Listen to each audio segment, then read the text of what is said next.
Doctors கேட்டேன். எனக்கு கொஞ்சம் கண்ணில் ஏதோ ப்ராப்ளம் இருக்குது அப்படின்னு மாமா கிட்ட பேசிட்டு இருக்காங்க. அப்போது டீச்சர் சொன்னது வந்து பிள்ளையார்பட்டி போகும்போது கண்டிப்பாக நாட்டரசன் கோட்டை போகலாம் அப்படின்னு.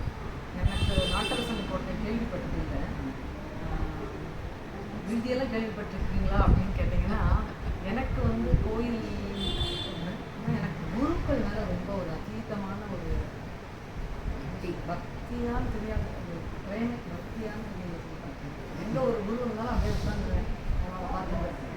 ஸோ அதனால் எனக்கு வந்து இந்த கோயில்கள் இருக்குது அது வந்து ரொம்ப தெரியாது.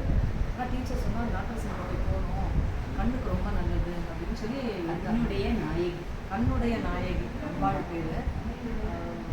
உள்ளே போகும்பொழுதே வந்து நம்மளுக்கு அந்த இடத்துல வந்து முக்கியமாக ஒரு விஷயம் என்னென்னா, அமாவாசைக்கு அமாவாசை அதுக்கு அவ்வளோ பிரமாதமாக பண்ணுவோம். அம்பாளுக்கு மஞ்சள் அரைச்சி கொடுவா அப்படின்றது. அதனால மஞ்சள் வாங்கி கொடுவா அவங்க அமாவாசைப்போ அதை அரைச்சி அதை வந்து அம்பாளுக்கு நம்ம வாங்கி போகும்பொழுதே அதை வாங்கி வெளியிலே கடைகளில் இருக்கிறது அவளே தரா. ஸோ அந்த மஞ்சள் வாங்கிட்டு அவள் கொடுத்து அதை அரைச்சிடுறாள். கண்மலர் வாங்கணும் அப்படின்னு சொல்லி சொன்னாங்கன்னா அது வந்து ஆஃபீஸ்லேயே கண்மலர் வந்து அவளே கொடுத்துறா. ஸோ அந்த எந்த விதமான கண்ணுக்கு கோளாறுகள் இருந்தாலும் கண்ணுடைய நாயகி காப்பாற்றுவா அப்படிங்கிற ஒரு ஆழ்ந்த பக்தியும் நம்பிக்கையும் அங்கே உள்ளவாளுக்கு. அது மாதிரி ஒரு ஃபீலிங் தான் அந்த போனீங்கன்னா. ஏன்னா அம்பாள் வந்து அவ்வளோ அழகாக இருக்கா கண்ணுடைய நாயகின்னா. அவளுடைய கண்ணோடும் அவ்வளவு தீட்சணியமான ஒரு கண், அத்தனை அழகாக இருந்தா அம்பாள். ஃபுல்லி டெக்கரேட்டடாக அம்பாள் இருந்தா. ஸோ நாங்கள் பிரார்த்தனை பண்ணிட்டு கொடுத்தோம்னா அந்த கண்மலரை வந்து அம்பாள்கிட்ட வச்சு கொடுக்குறா. அந்த அந்த கண்மலரை வந்து நம்ம கண்ணில் வச்சு ஒத்திண்டு பிரார்த்தனை பண்ணிட்டு அதை அந்த உண்டியலில் சேர்த்து கண் மேலே வச்சுக்கோங்க. அந்த கண்மலரை நம்ம கண் மேலே வச்சுட்டு அப்புறமா அந்த உண்டியலில் சேர்த்துக்கணும் அப்படின்னு சொல்லிட்டு. ஸோ அதனால எல்லாருக்காகவும் நம்ம அம்மாவோட பயணிக்கும் போது ஒரு முக்கியமான விஷயம் பிரார்த்தனையை பின்வைத்து எல்லாருக்கும் முதல்ல அப்படின்பாரு.